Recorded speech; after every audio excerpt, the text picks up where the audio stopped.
Good afternoon to everyone, and it's great meeting Akash today.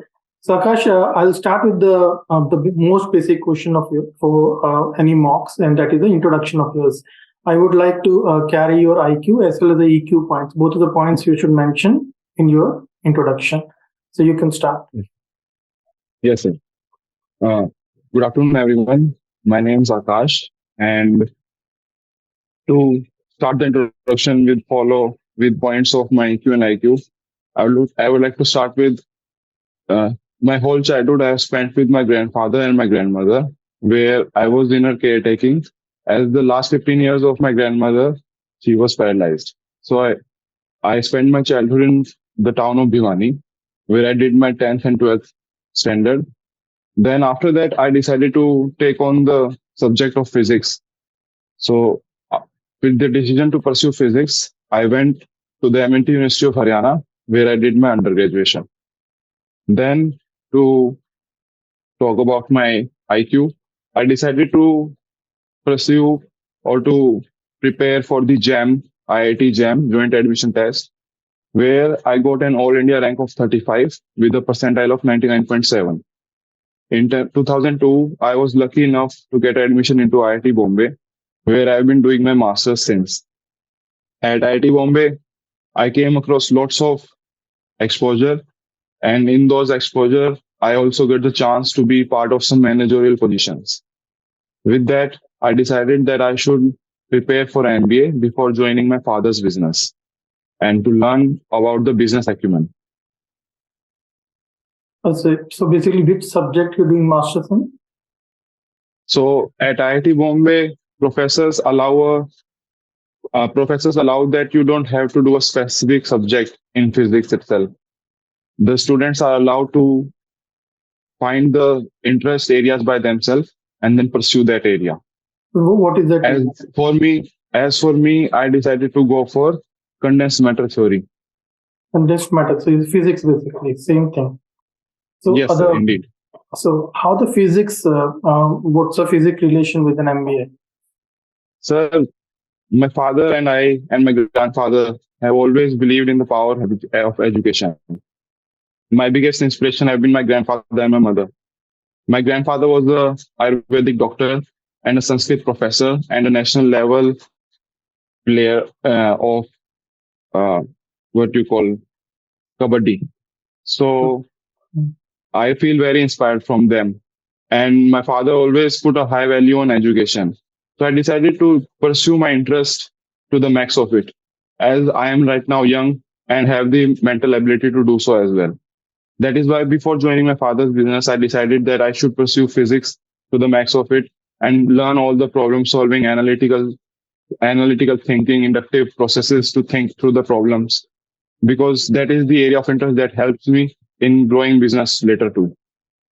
So that was the motivation to pursue physics. No, the relation. I'm saying why a physics postgraduate, graduate, as well as a postgraduate will like to pursue MBA. Why? Yes, sir. So the answer of this would be that after post-graduation in physics, why MBA? The answer of it would be that I wanted to get into the business of my father. But before joining, I felt that there is also a need of learning about the business acumen. I can, although, get into my father's business and develop a business acumen through the iterative process. That is by trial and error, learning from my father and then trying all the processes and the models that he has created about the business or the learnings that he has made. But before that, I felt that through the managerial positions I have been part of at the IIT Bombay, I felt that there is a need of learning how to do business ethically, have a better sense of what can be done through the theories that are modern and are up to date. That is when I decided that I should pursue MBA rather than joining my father's business as soon as possible, because that will not only put me in a front foot in that sense that I'll be better prepared for the opportunities and the challenges that are in future going to face. See, that's a very broad answer. The question, I wanted a very precise answer. The answer is not very to the point. It's a very generic way of putting it. It's just like saying, I'm going to Lucknow and why I'm going, and because Lucknow is good. That same I'm sorry, analogy sir. I can give, because Lucknow is good, that's why I'm going. So that doesn't make any sense. The answer didn't make any sense. Okay, the I'm next sorry, sir. question is, I let's couldn't say, clarify the point. yes. See, I'll after this the whole talk, I'll tell what exactly the answer should be. But Okay, right sir. now, I'll just pick the next question to you. Okay, sir. What is your short term and the long term goal? Let's say if I'm talking about 5 year down the line, and let's Okay, say sir. 20 year down the line, where I will, Mm. you will see, you will Yeah. like to see Akash in. Yes, sir. Sir, my father has done a lot of businesses, and in 2005, he started with the business of property dealer. And after that, he shifted his business model to partner up with different friends and the groups he has to buy plots and then making flats on them and then selling them. I think I'm really excited about what he's doing and the 20-year career that he has made. My 5 year goal is to enter the business of my father after an MBA. And what I want to do is start a company and diversify the Times property and the reputation my father has created. The specific answer would be I want to renovate a flat that is in metropolitan cities like Bangalore, Chennai, and Gurgaon and Mumbai. I want to renovate a flat within 1 month's time period. But me and my father has observed that renovating a flat, no apartment to be more specific, renovating an apartment in a metropolitan cities takes about 3 to 4 months. And what we have concluded that it is due to sheer inefficiency of the structure of the management that is found in the operations of the whole thing. But my goal is to do it efficiently within 1 month and then create a profitable business model out of it. So basically, reducing the time by one by four. Yes, sir. The And goal how is you will do that it? for me. Still, how you will do it? Let's say, how will I Yes, sir. reduce the operating time to from 4 months to 1 month? Yes, sir. So, sir, I might be wrong, but the idea that I feel right now would work is that during all these apartment creation, what I've seen that most of the workers are on daily wages. They are not permanent workers there. So if I can hire a fleet of workers that can work for me as an employee, that can do the work prior to the prior to started working on the house itself. Like there's when renovating a house, there is a very high need of tiles. You need tiles to put there. So if we can get the customer and ask them what kind of tile do they prefer, by that we can already know the customer's demands and we can create the tiles and the needs of everything through technology. We can use the all the dimensions of the house and get the amount of number of tiles that are required. We can prepare the tiles at some factory or itself, and then after in-house preparation of the tiles we can just move to the apartment and apply and paste those tiles very quickly. Similarly, if I have a fleet of workers already on my under my wage pay, not daily pay, I can I can do the work that does not create noise at how at the apartment after the working hours, such as such as we have to put an RO. That RO can be put at the time of evening also. It doesn't require a person to come during only the 9 to 5 working hours where it is allowed to you can make some noise by drilling and other things. So my model is if we can, what I think the specific answer would be if I can divide the working hours in if I can divide the 16 hours of working into 8 hours, so the work that creates noise should be done within the first 8 hours of 9 to 5. And some work that doesn't create noise should be like putting up the fans in the ceiling, painting, all those things should be done in the second 8 hours of the second part of the 8 hours, where it doesn't create much noise. And that will not only just even if this model is inefficient, it will decrease the time in which a apartment can get renovated. And if it's efficient, I think it can reduce the time by 4x. 4x, 1 by 4. Okay. Um, Let me put it in. So the first point you made was uh, that you would like to hire people on the payrolls kind of a thing. See, what does it means actually? Why the people usually Yes, take, sir. there are two kind of builders. One Yes, sir. builder is an economy of scale. If you have a very good scale, then obviously it makes sense to hire people on a fixed cost, or in payrolls where you will have a Yes, fixed. sir. But the people who will be growing up wouldn't have that kind of a scale with them, and wouldn't never like to hire people on Mm. a fixed Mm. salary for X amount of days, because reason being they may have worked for maybe only 10 days or 15 days or 20 days. So the first point are not very logical until unless you are in the scale of, let's say, a very a business in which you always have a work. Okay, it's not a thing which a build-up organization can look at. Okay, and even with the payrolls, there are n number of other government regulations which comes into effect. So people usually, whenever we are hiring people, we are hiring people only on a fixed cost means payrolls means employee means you have a correct and a very strict regulations Indeed. in every government. It will be there. Even if you are going abroad, it will have a very strict regulations.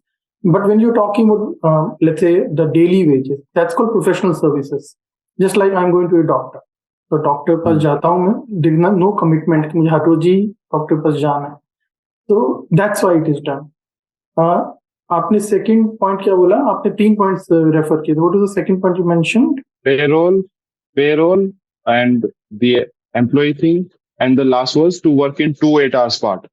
So 2 shifts. There are 2 people who will be working for 8 hours. That's the point you're making. Okay. So see, that can be a good point until unless you have a scale to handle that.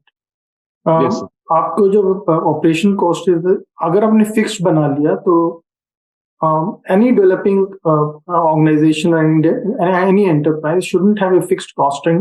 As the revenues fluctuate, your costing should also fluctuate with it. Otherwise, what will happen is you will reach a situation many of the times in the business where your cost will go above revenue and it will be difficult to hold. Until unless you are getting a funding where no one is asking you, even if you are making losses every year, how we are always told that no, in the future I will make profits. Until that is happening, अगर आपका पैसा है तो it will not work. अगर हाँ किसी का पैसा है तो ऑब्वियसली ये पॉइंट आप कह सकते हैं कि आप 10 ईयर डाउन द लाइन अभी मैं कस्टमर एक्विजिशन करूंगा और मैं आज मतलब जितना मेरे रेवेन्यू से ज्यादा मेरे लॉसेस होंगे and I will keep on growing, मतलब वो लॉजिक से ही it can work.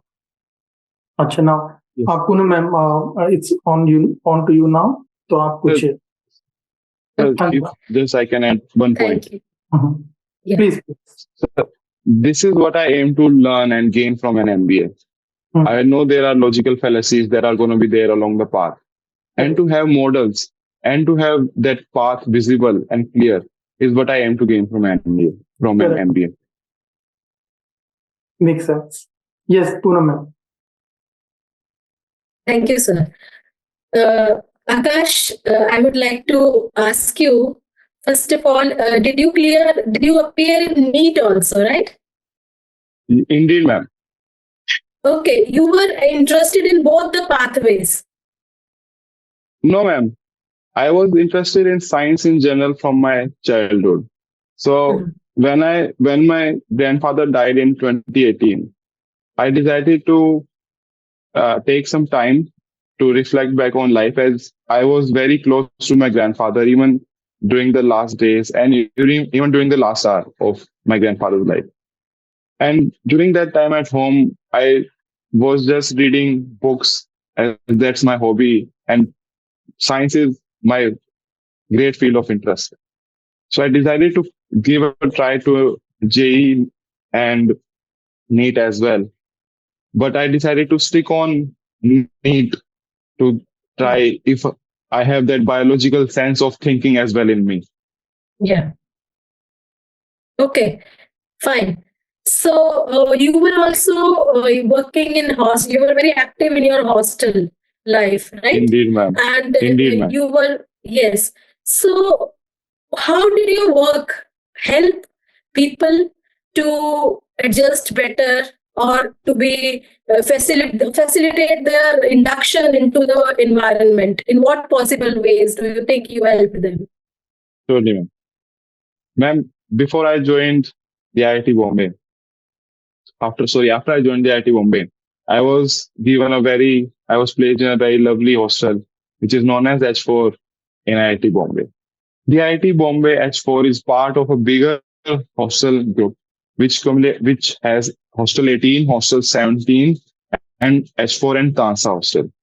What I felt when I reached there is that students of H4 who have moved to different hostel felt that they were not fully able to express themselves as they were under the group in which all these hostels are together, and they did not feel that they can express themselves in sports very freely with having their own team jerseys, having their own hostel jerseys in which they can participate with representing H4.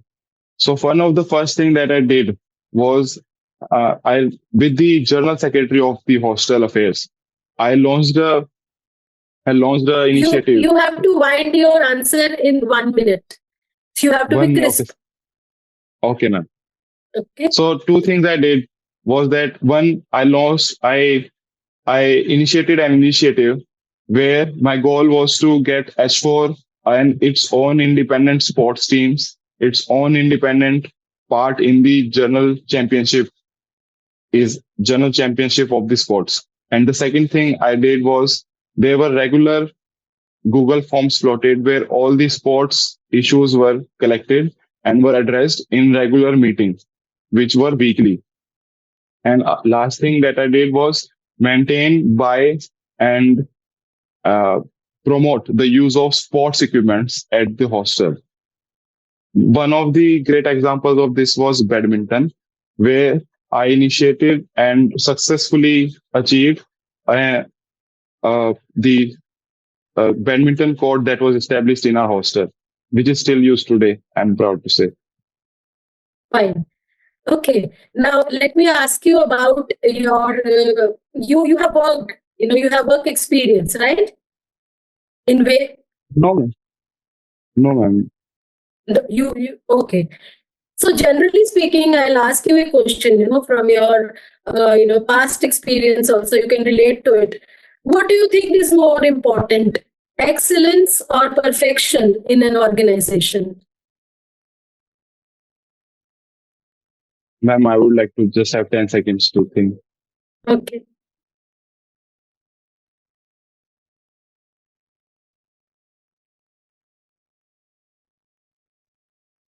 Yes, ma'am. So I would like to derive some parts of my argument from a book that I have read, which is Good to Great by Jim Collins, who talks about business in general.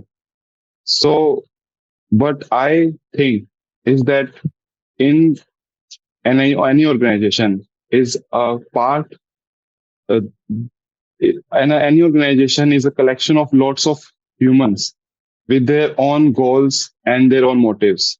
What is really first priority for any organization should be that all the employees should have a common goal, which is the success of the organization itself. And then answering the question that is excellence or perfection more important?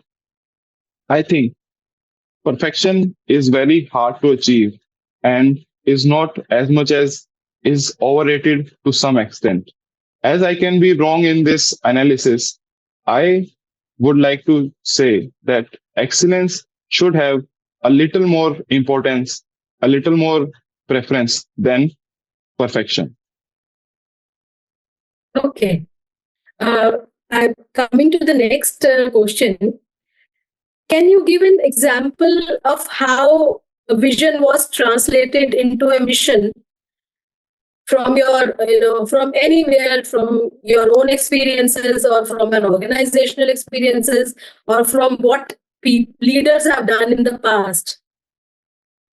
Okay, ma'am, can you explain a little bit more about vision? So, yes, the question is, there is something like a vision, right? And you convert it into a mission. You must have heard about this. This is a vision Yes, ma'am. statement. This is mission. Indeed. So, give me an example. Ma'am, I would like to give a personal example in this sense. Okay. When I was in MET University of Haryana in the first year, I had a very, very close friend who whom actually who came up with the idea of IIT Jam first. I was not aware of about the IIT Jam, and it was a vision that she talked about very keenly. That there's this exam that we can give, and then we can get admission into IIT Bombay or any other IIT. My vision at that time went into getting admitted to IIT Bombay, and how it translated into ambition was, as I kept thinking about it, I kept getting more and more specific about the steps that can be taken to pursue that idea and make it a reality. It started with after the lockdown happened in COVID, it started with me writing down all the subjects and the topics that I need to study. And then it went into creating a Google Calendar where I would keep track of every subject that I've read, in every subject, every topic that I've read, and in every topic that I've revised. That ambition then became, with God's grace, a reality. Okay, Akash. Now, coming to your own subject, that is physics. So, what perspective do you hold on quantum physics? How do you look at it? Quantum physics, ma'am, is one of the greatest subjects that I have come across. Also, it is very confusing at the same time, I have to agree. But looking at the theory from the theory point of view, a lot of scientists say that just don't think, just calculate. That has been a theory that is most popular now among the students. But looking at the interpretations of this theory from some of the greatest scientists of our time, such as Niels Bohr and Dirac and others, the interpretation I tend to lean towards more is Copenhagen interpretation, which says that a particle indeed can be at two places at once unless and until it is observed. And when it is observed, it ceases to exist at that point itself, and you just see one possibility. There are other many famous interpretation as well, that is many world interpretation, which tends towards that if there are two particles in superposition in two states and you happen to observe one state of the particle, there is definitely another universe created in which you observe the different particle, and hence the worlds keep on diverging. Good. Sir, would you like to continue or give feedback? Yes, the Sharil will continue, right? Yeah. So, hi, Akash. Hello, ma'am. Yeah. So, you mentioned that you like reading books. So, what kind of books do you read? Yes, ma'am. My inclination towards this science and philosophical fiction. In science, I have read some good books there, such as 0 to 1, and right now I'm reading Never Split the Difference, which is on negotiation. I've just mentioned Good to Great. In philosophical fiction, I have read Crime and Punishment by Fyodor Dostoevsky, and in these kind of books, I'm more tended towards. Okay. So, would you like to throw some light more on Crime and Punishment? Yes, ma'am. Ma'am, Crime and Punishment is one of my favorite books, and it has also been held as a great literature from originating from Russia.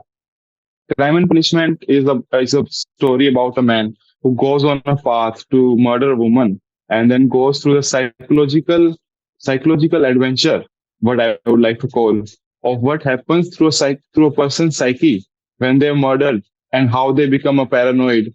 And the redemption arc of that is what I felt very attracted towards in the book, where where the protagonist meets a prostitute, that is Sonia, who's a very religious woman, and she takes the protagonist through a journey of redemption, and how at the end he becomes religious and feels that he has been punished and has been redempted from his crimes. So basically more about moral dilemmas, right? Indeed, ma'am. Great. So one more question, Akash, as you are very much clear that you are doing MBA just so that, you can help your dad in his business to excel that, right? So what do you think, like after doing MBA, will you be sitting for placements and getting some work experience? Or do you think just after MBA, you can jump into the business and help your father grow it?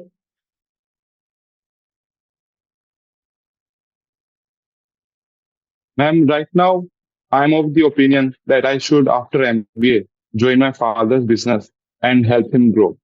But I would like to say also that I don't have a high business acumen right now.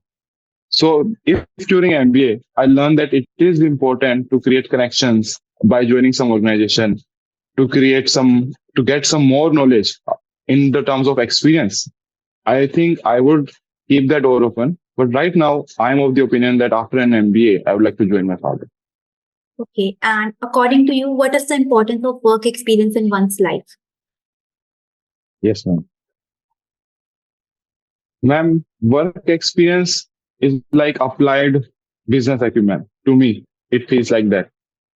If a person has the business acumen and they are working daily, it not only brings to vision a lot of things that were not very clear in the start, but it will also help them apply a hierarchy to which aspects of a particular theory are important. In the sense, it will help them prioritize the things that they have learned and apply them.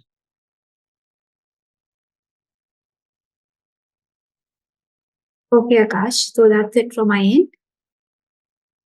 So coming back to me, before the feedback, I'll go for the feedback. The one question I have is, let's ask some questions physics only. So tell me about who won the Nobel Prize in 2023 in physics and what was the contribution they made? Sorry, sir, I'm not able to recall the name of the physicist. Okay. Okay. Can you name any Nobel Prize winner in physics? Yes, sir. Albert Einstein, Niels Bohr. Any Indian? In India, C.V. Raman has been a great inspiration. So what was the contribution in the field? Sir, the contribution of C.V. Raman in physics has been the Raman effect, which is about the spectroscopy of the light, visible light itself. Spectroscopy. What is spectroscopy? And can I know any applications in medical field specifically? In medical field, spectroscopy, sir, is when a photon is divided into its wavelengths, and those wavelengths are studied in detail to get a result from the medium it has passed through. And we, in simple terms, that's how we refer to spectroscopy. The application of spectroscopy in medical field will be, what comes to my mind is a great project that my fellow student is right now pursuing, is that in cancer detection, when we bombard radiation, for example, that friend is pursuing the cancer detection in brain itself. So when radiation is bombarded in the brain, the light gets deflected. And if we catch that light and divide it into its subsequent wavelengths, we will be able to get the data of which wavelength was absorbed by the brain and which were left out. And through that, we can know the constituent chemicals that are being formed in the brain, and from which we can predict if there's a cancer or not. There are a lot of stories about Thomas Edison. When we talk about any physics field, Thomas Edison and Tesla relation. Can you talk about it? Can you tell all the people, what do you know about that Edison and Tesla relationship?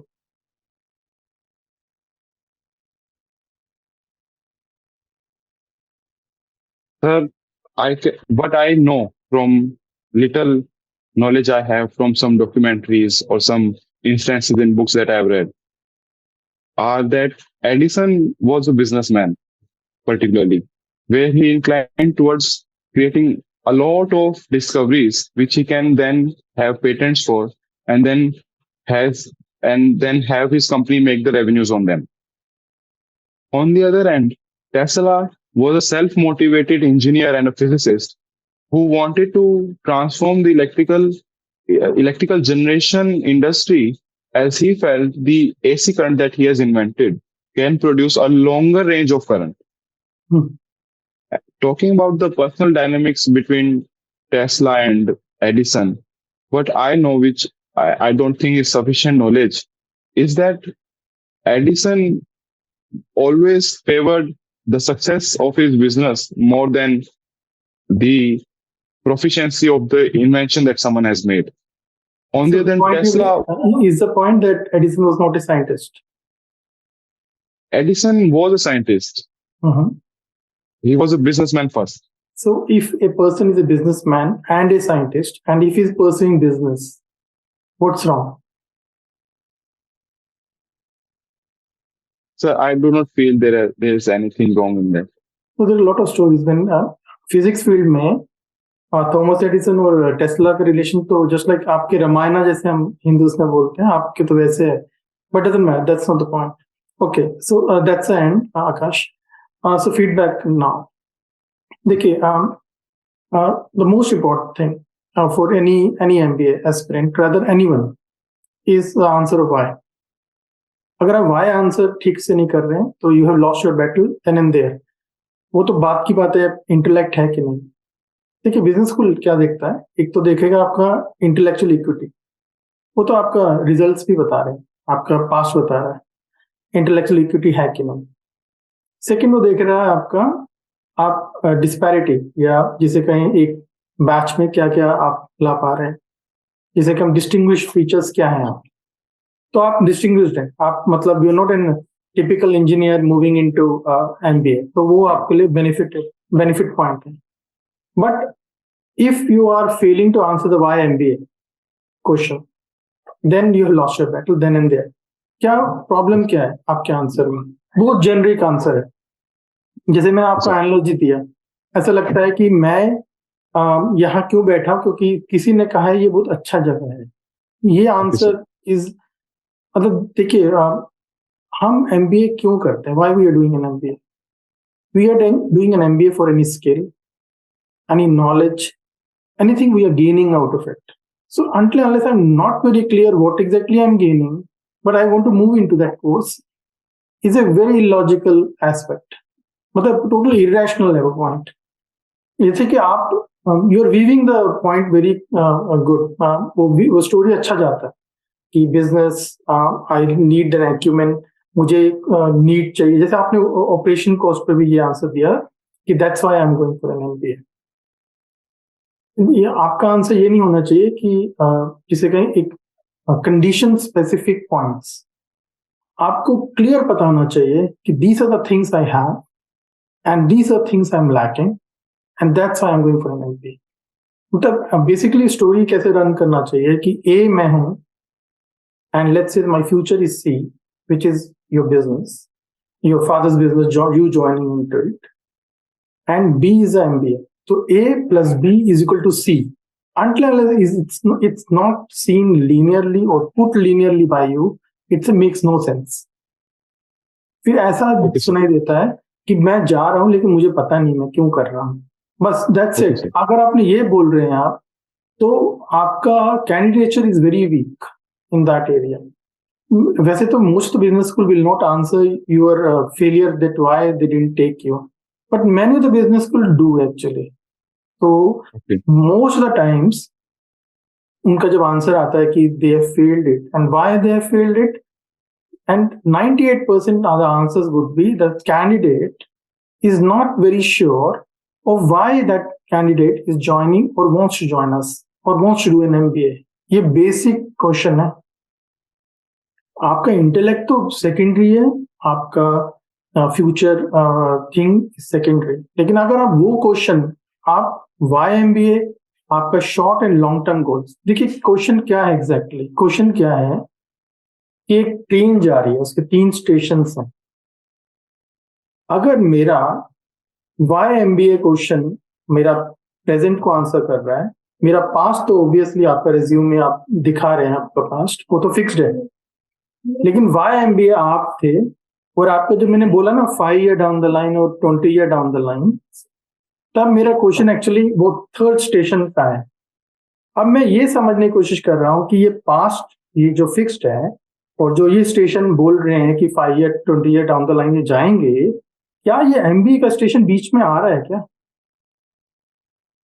मैं ये समझने की कोशिश कर रहा हूँ, जैसे कि मैं यहाँ से बॉम्बे जा रहा हूँ, मैं दिल्ली से बॉम्बे जा रहा हूँ और मैं आंसर वाई MBA का दे रहा हूँ जो कि लाइक कर रहा है लेट्स से चाइना में।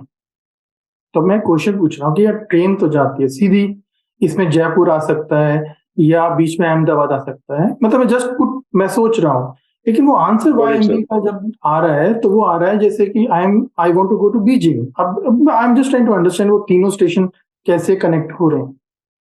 तो जी सर, जब कोई फ्यूचर का पूछ रहा है और आपका पास्ट है तो why MBA is a present और वो तीनों लीनियर नहीं होगा, it may make no sense. Got it sir. Okay, अच्छा पूनम जी आप कुछ फीडबैक देना चाहते हैं? जी आकाश, फर्स्ट ऑफ ऑल आपको, जैसे मैं इसी बात पे बोलूंगी जो विपुल सर ने बोला, आपको एक ग्रोथ माइंडसेट डेमोन्स्ट्रेट करना है वहां पे। वो आप कैसे करेंगे? You can think about it and you can just work on it. That is one thing. एक और चीज है आपके उसमें, when you started with the answering the first question, you were focused on family, right? You were talking about family.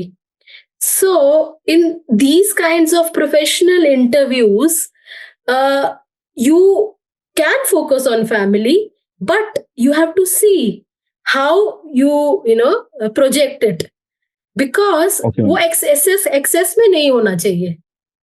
Otherwise it will go like you should not again and again you should not talk about family. This I am trying to tell you so that you can just see how you will present facts. This is one thing. Yeah. Thank you. And in your thought process you have to be very clear when you communicate. When you answered the first question, you were a little ambiguous. You were going like Vipul sir said, you were going in a general way. You have to see, you can make a table. If this question is asked, I will talk about these points. It has to be crisp. It need not be like too much for the listener to listen. It has to be crisp and impressive. That is one thing. And so that means you have to organize your ideas in a better way. Think about it. Sit with yourself and you can do it. And you concise manner, you have to present as much as you can. So the weightage should be more and the time that you need to speak it should be less. Right? Got it. So you can do it and talk about specifics. Got it. Okay. When you frame an answer, think about talking in terms of specific events, specific situations, how you did it. And so you organize your facts around that. So you can practice in front of the mirror also.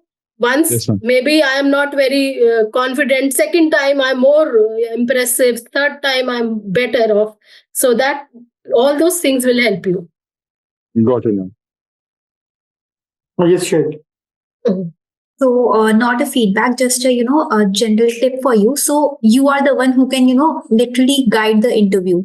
For example, whatever you will say, you will write in your SOP or in your resume. That will be the main point for the panel over there. They will pick up points from over there. So you can literally guide the panelists that what you want them to ask. So let's say that you are very much sure about certain novels, or you're very much sure about your reading habits. So you can, as you mentioned them, so obviously they will also pick that point and cross question you. Again, you mentioned about physics. So obviously they will ask you about that. So you will be the one who can literally guide the panelists that ask me these questions, and obviously they would be asking you according to you, so you can be very much sure about the answers. So make sure that, whatever you're writing in your resume or SOP, even a single word that you're writing, you should be very much sure, sure about it, and you Yes, should have each complete knowledge about that thing. So, that would Yes, help you a lot. So that's it from my end, Akash. Thank you, ma'am. Yes, Akash, this last point, एक छोटा सा point I'm making, and I think addition to the made by Sharil and Dr. Poonam. Yes, देखिए, panelist आपका answer का कैसे analyse करता है कोई भी आदमी, आपका आंसर्स ना आपका ब्रेन वर्किंग दिखा रहा होता है। अगर आपका आंसर्स में आपके, जैसे मैं आपको कोई क्वेश्चन पूछा, मैंने मान लेते हैं आपको कहा कि आप अभी ये खाना क्यों खाना चाहते हैं, मान लेते हैं आप कुछ, you are asking something for a dinner and you come with the answer, these are the reasons, first 2 3 1 2 3, and ये क्वालिटेटिव फॉर्म में वो आंसर्स कर रहा है। एक आदमी आंसर कर रहा है वेरी ब्रॉडली, तो what does it tells? It tells about your thinking process actually. yes, आप कितने क्लियर हैं उस थिंकिंग में। तो आपके Yes, sir. अगर ब्रॉड आंसर्स हैं और टू द पॉइंट नहीं है, और या दूसरा आदमी स्ट्रगल कर रहा है, वो जज कर रहा है कि इसने ये बोला, पॉइंट्स वो निकाल रहा है बीच से, yes, तो sir. आप एक गुड जिसे कहें ओरेटर नहीं है, आप एक अच्छा sir. उसे पुट अक्रॉस नहीं कर पा रहे हैं। Okay, वैसे तो आप ओवरऑल देखिए, इंटेलेक्चुअल एक्टिविटी तो क्वेश्चन ही नहीं है जब स्कोर आ गया और ये सब आ गया, लेकिन ऐसे पार्ट ऑफ जिसे कहें प्रैक्टिकलनेस ऑफ, जिसे कहें एक नॉलेज होना और एक एग्जीक्यूशन और प्रोसेस पे डालना में दो बहुत डिफरेंट चीजें हैं। got it, sir. यस, चलिए, it was great talking to you Akash, and Thank you, thank sir. You Poonam ji and Cheryl ji. Okay, चलिए, Thank you, bye ma'am. Thank you, bye, Thank you, ma'am. See you Thank you, sir. Thank you, sir.